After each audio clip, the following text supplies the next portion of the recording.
The hearing for Bailey is next. Stephanie Bailey.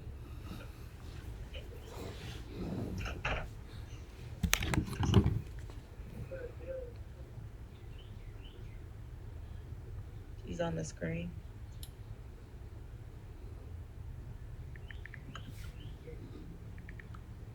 Ms. Bailey, can you hear us?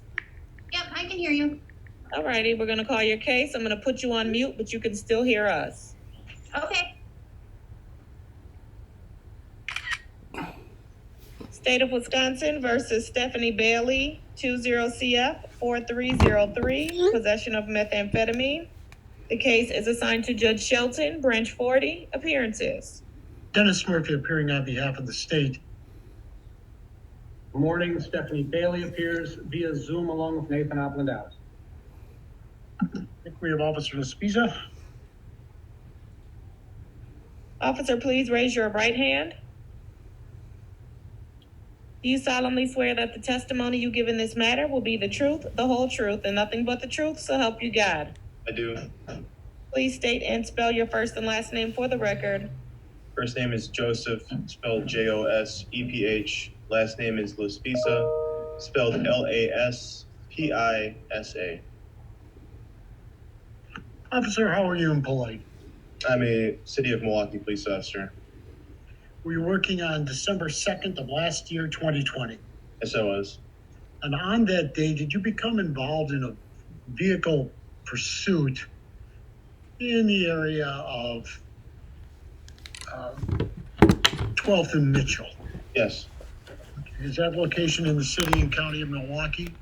Yes, it is. For today's purposes, could you just give us a brief description of why you were stopping the vehicle and what happened?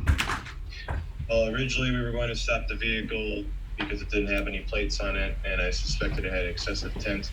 However, before we could effect a traffic stop, the vehicle drove into the wrong lane of traffic, began driving extremely recklessly, and a vehicle pursuit was initiated. And could you give us just, a brief description of the pursuit? The vehicle pursuit didn't last very long. It went eastbound on Mitchell. The vehicle, like I said, numerous times went into the wrong lane of traffic. It nearly struck a couple cars head on. Ultimately, the vehicle ended up fleeing to the border of District 2 and District 1, where it crashed just south of the Water Street Bridge. Were you one of the officers who was at the scene of the crash? Yes, I was. And do you know how many occupants there were in the vehicle at the time? No, we did not know how many occupants there were due to the excessive tint of the vehicle. Well, what happened once you got up to the vehicle? Well, the vehicle, when it crashed, it had rolled over on its side, and it was very close to the river. It was actually on the edge of the river guard, with the roof overhanging out over the river. So me and my partner, we took up positions of cover and began ordering the occupants of the vehicle not to move, because we feared that any shifting in the vehicle might have caused it to fall into the river. At that point, we waited for more squads to arrive prior to approaching the vehicle and attempting to remove the occupants. And eventually, did you find out how many people were in the car? Yes, as we approached the vehicle, we discovered there were 2 occupants in the vehicle. Okay. And was one of those persons identified as a Mr. Christopher Siebel? Yes. And was the other person identified as a Miss Stephanie Bailey? Yes. Did you see Miss Bailey at the scene? Yes, I did. Could you tell me if you see Miss Bailey today in any of your video feeds? And if you do, could you describe what she's wearing? She's wearing a green t-shirt. She has a shower curtain, it looks like, behind her. And she has a video feed name of Stephanie Bailey. May the record reflect the identification of the defendant by this witness. Any objection? No. Record shall reflect the in-court identification of the defendant. Officer, could you describe what happened at the scene, specifically in regard to Miss Bailey? Yes, after more squads had arrived to assist us with removing the occupants of the vehicle, I approached the vehicle on the rear side of it.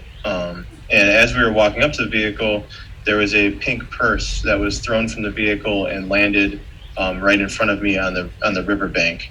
And as we came around the corner of the vehicle, I discovered that Miss Bailey was hanging out of the sunroof of the vehicle while Mr. Siebel was standing in front of her in the water, just underneath the driver's side door. Just so I have a better picture of what was going on, was the vehicle upright or was it on its side? What? No, it was on its side. All right. So apparently Miss Bailey was getting out of the vehicle through the sunroof? Yes, it appeared so. All right. What happened after you saw the purse being come out of the vehicle? After we saw the purse, we recovered it and I handed it off to other officers. And then we took both Mrs. Bailey and Christopher Siebel into custody. At a later time, I was able to go back and assist officers in searching the purse. And what was found in the purse? During a search of the purse, we found numerous identifiers for Miss Bailey. I believe there was a Wisconsin driver's license in there. There was also a pill bottle, which was prescribed to Miss Bailey. And then there was a black metal, or it was like a silver metal box. And inside of this silver metal box, there were 2 vials, one of them containing a crystal-like substance and the other containing a brown powdery substance. And the vials were inside this metal box? Is that? Yes. Okay.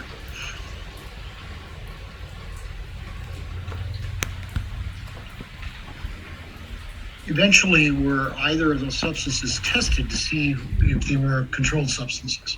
Yes, due to their appearance and my training experience, I believe that the crystal-like substance was methamphetamine.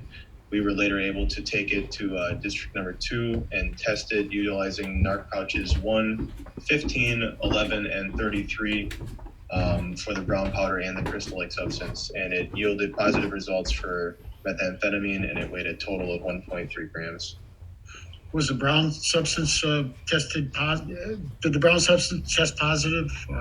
The test results for the brown powder were inconclusive.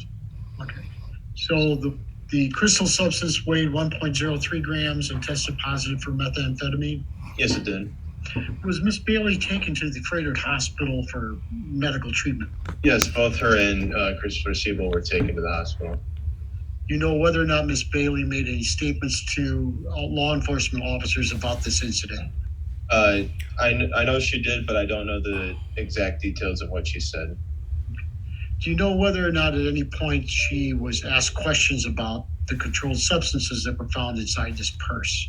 I don't know that for sure. Okay.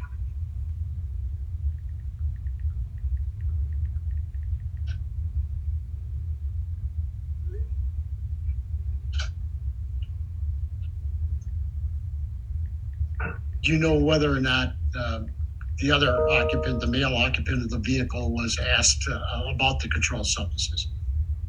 Oh, I don't. All right. No other questions? Defense. Morning, Officer. Let's piece that. Office Joseph. Officer, can you said that the purse was thrown from the car and landed in front of you or landed near you, is that right? Yes, it landed behind the vehicle as we were approaching from the rear of the vehicle. Can you explain what you saw about where that purse came from, how it was thrown from the car? Did you see who threw it? Can you give us details? I could not see who threw it, but due to the position that Mr. Siebel was standing in, he was sort of trapped, and I don't believe he would have been able to throw anything like that. So did you see the bag being thrown by any specific person? No, it just landed in front of me. You saw it land? Yes, I saw it. It flew out from the side of the vehicle and landed on the bank right in front of us as we were walking up to the car. Okay, thank you. I don't have any more questions. No follow-up. Stake would rest subject to rebuttal. Any evidence or testimony from the defense? No. Stake would move for a bind over. Commissioner, I move to dismiss.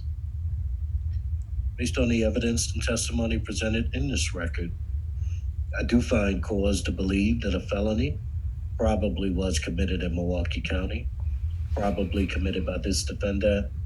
Therefore, she's bound over for trial.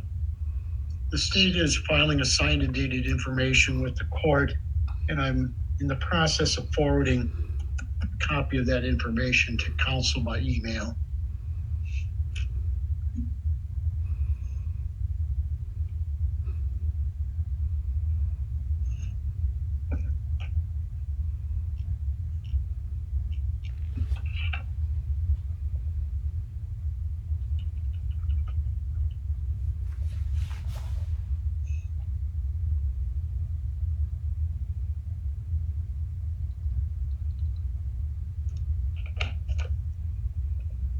Council, while you're waiting for that information, Judge Shelton has the week of April 12th available, 19, 20, or 21.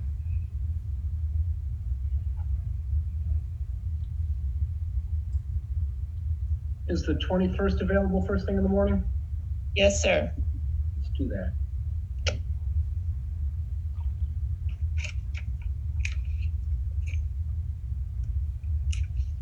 I'm still waiting for the email. 1 second.